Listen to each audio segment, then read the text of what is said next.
ये थे एजाज सैयद साहब, अभी हमारे दरमियान में धुलिया शहर की बहुत ही मशहूर और मारूफ शख्सियत हाजी शकील मेहदी हसन साहब हमारे बीच तशरीफ लाएँ और जितने भी डाइस पर हमारे मेहमान तशरीफ रखते हैं इनकी जानिब से रज्जू सेठ साहब, मैं आपसे भी मोहतरम गुजारिश करूँगा कि आप इस स्टेज पर तशरीफ ले आए। मौलवी शकील अहमद कासमी साहब, आप मोहतरम भी हमारे डाइस की रौनक है।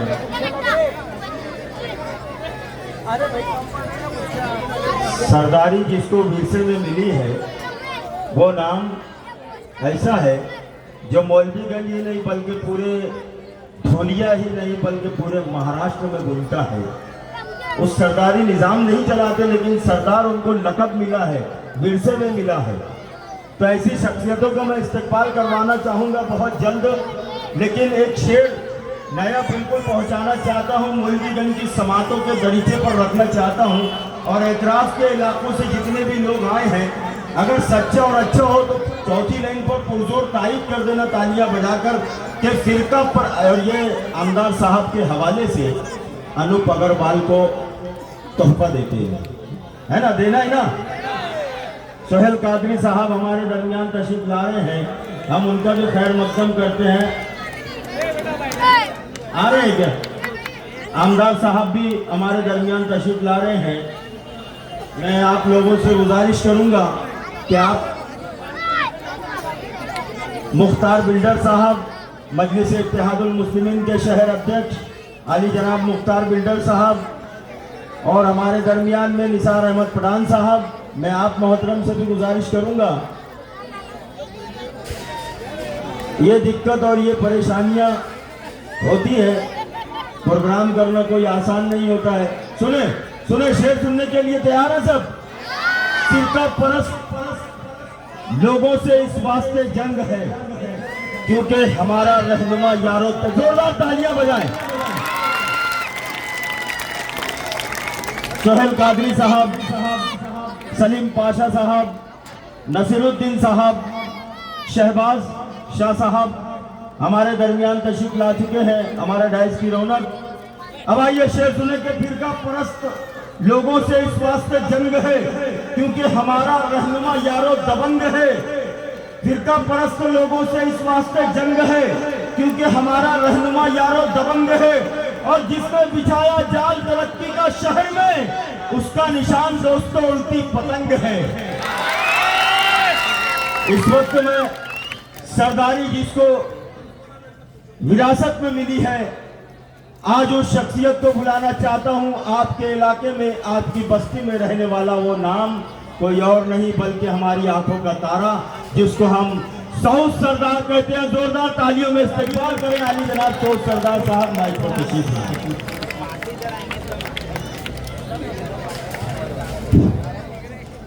जिंदगी दी है तो जीने का हुनर भी देना, जिंदगी दी है तो जीने का हुनर भी देना, पैर बख्शे है तो तौफीक सफर भी देना। यूं तो मैं गूंगा था, यूं तो मैं गूंगा था, तूने अता की है जुबान, अब मैं बोलूंगा तो लहजे में असर भी देना। आज के इस मौलवीगंज इलाके के मशहूर मारूफ शख्सियत अली जनाब शौकत दादा डब्बे वाले स्टेज पे बैठे हैदराबाद के कारपोरेटर्स, मजलिस इत्तेहादुल मुस्लिमीन के कारपोरेटर्स, ओहदेदारान, मौलवीगंज के जानी मानी शख्सियत, बुजुर्ग दोस्तों और साथियों, पिछले 5 साल पहले आपने जो गवाही दी, मैं आपकी गवाही को सलाम करता हूं। जो लोग बोलते थे मुस्लिम सीट बैठ नहीं सकती, मुस्लिम सीट आ नहीं सकती, लेकिन आपने वो बता दिया कि मुसलमान क्या कर सकता है। धुलिया शहर में मुसलमान का अमल दखल है, आपने गवाही दी। आपकी जद्दोजहद, आपकी कीमती वोट आपने बता दिया धुलिया शहर से एक 75 साल के बाद एक मुस्लिम आमदार चुन के आया। अल्हम्दुलिल्लाह चुन के आने के बाद अली जनाब डॉक्टर फारूक शाह साहब धुलिया का सर्वे किया। बहुत सारी तकलीफें थी। कुछ दिन बाद कोरोना का महामारी पूरे महाराष्ट्र में क्या, हिंदुस्तान में क्या, पूरे मुल्क में आपने देखा। अपने कोरोना का मामला चल रहा था। धुलिया शहर बहुत परेशान था। जहां पर कोरोना का कोई पेशेंट निकल रहा था, आपने देखा वो गली का बंद कर दिया जा रहा था और पूरे परिवार को क्वारंटाइन कर दिया जा रहा था। लेकिन बुजुर्गों, दोस्तों और साथियों, उस पीरियड में जितने भी आमदार थे, खासदार थे, अपने दरवाजे बंद कर कर घर में बैठे थे। लेकिन उस पीरियड के अंदर धुलिया शहर का दबंग आमदार अली जनाब डॉक्टर फारूक शाह साहब आपके दरमियान में थे। सब सर्वे कर रहे थे। उस पीरियड के अंदर इंजेक्शन नहीं मिल रहा था, उन्होंने मुहैया करके दिया। ऑक्सीजन सिलेंडर नहीं मिल रहा था, उन्होंने जद्दोजहद कर कर मुहैया करके दिया। यहां तक के उन्होंने ऑक्सीजन प्लांट बना के दिया। उसी तरह हमारे शहर की हालात सही नहीं थी। अकिलते इलाके, जूना बड़जाई रोड बोलो, कबीरगंज बोलो, 2000 बस्ती बोलो, अंबिका नगर बोलो, वहां पर कुछ चीज की सुविधा सही से नहीं थी। न रोड सही से थे, न गटर थी, न लाइट का इंतजाम था। आमदार साहब ने देखा, सर्वे करके उन्होंने सब चीज मुहैया करके दी। उसी तरह अपने मुस्लिम इलाके से जूना बड़जाई रोड जाता है। दोस्तों, बुजुर्ग, साथियों, आपको बताता हूं मैं 25 साल 20 साल से मुसलमान को एड़ा बनाया जा रहा, मुसलमान को हथेली पर सिर्फ चांद बताया जा रहा। रोड बनेगा, उद्घाटन होगा, ना जाने कितने नारियल फूट गए, लोगों ने खोपरे खाए और वापस चले गए। लेकिन आमदार साहब को चुन के आने के बाद आपने देखा बहुत अच्छे से उन्होंने बड़जाई रोड का मॉडल रोड बना दिया। उसी तरह अपने कब्रिस्तान की हालात सही से नहीं थी, उन्होंने हर कब्रिस्तान की निधि दी है। चाहे देवपुर कब्रिस्तान बोलो, मोमिन कब्रिस्तान बोलो, जलाल शाह कब्रिस्तान बोलो, बड़जाई रोड कब्रिस्तान बोलो, जूना धुलिया कब्रिस्तान की हालत इस कदर की थी,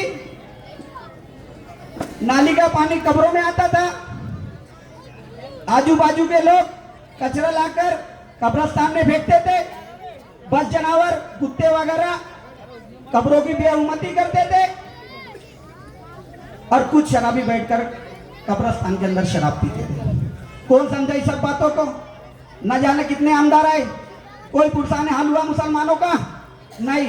मुसलमानों को सिर्फ हथेली पे चांद बताया जाता था। लेकिन अल्हम्दुलिल्लाह हर फील्ड में आमदार साहब ने बहुत अच्छे से काम किया। उसी तरह कब्रिस्तान का वॉल कंपाउंड बना के दिए, रोड का इंतजाम करके दिए और यहाँ पर लाइट पोल लगा के दिए। अल्हम्दुलिल्लाह पूरे शहर के अंदर, चाहे हर समाज में बोलो, आमदार साहब ने लेके चले। जिसी तरह मुसलमान को देखा उन्होंने कब्रिस्तान का काम, उसी तरह अपने हिंदू भाई लोग को विद्युत शब्दायनी का लगा के दिया। मंदिर का काम था, वॉल कंपाउंड बना के दिए, मंदिर का काम करके दिए। हर फील्ड में, हर क्षेत्र में आमदार साहब का काम आपके सामने है दोस्तों, बुजुर्गों, साथियों। और यहाँ तक के कल का पेपर डिक्लेयर हुआ, विनायक शिंदे बापू मोहाली के नगर सेवक थे, उन्होंने कल डिक्लेयर करा।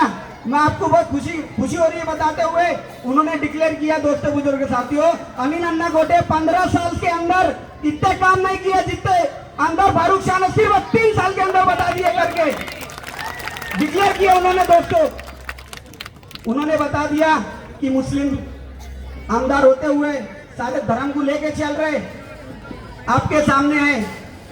पूरे मुल्क के अंदर मुसलमानों को बहुत तकलीफें दी जा रही है। कहीं गोश्त के नाम पर टारगेट बनाया जा रहा है, कहीं हिजाब के नाम पर आवाज उठाई जा रही है, कहीं दाढ़ी पकड़कर बेहुरमती कर रहे हैं। कौन समझे इस सब बातों को? अल्हम्दुलिल्लाह एक ही आवाज उठती है हिंदुस्तान से, अली जनाब असदुद्दीन अवैसी साहब। अपना कहना यही है दोस्तों, और लोग अपने ख्यालों का इजहार करेंगे। मेरा कहना यही है, आप सिर्फ 5 साल देखे आमदार साहब के, जब जब मुसीबत आई, जब जब एनआरसी का मामला आया, जब जब मस्जिद की शहीद करने का मामला आया, आमदार फारूक शाह आपके दरमियान थे। हाथ उठा के बोलो अपनी वोट का हकदार कौन है? कौन है अपनी वोट का हकदार? आमदार फारूक शाह साहब। मैं यही बोलूंगा, मैं ये नहीं कहूंगा ये इन्हें वोट दो।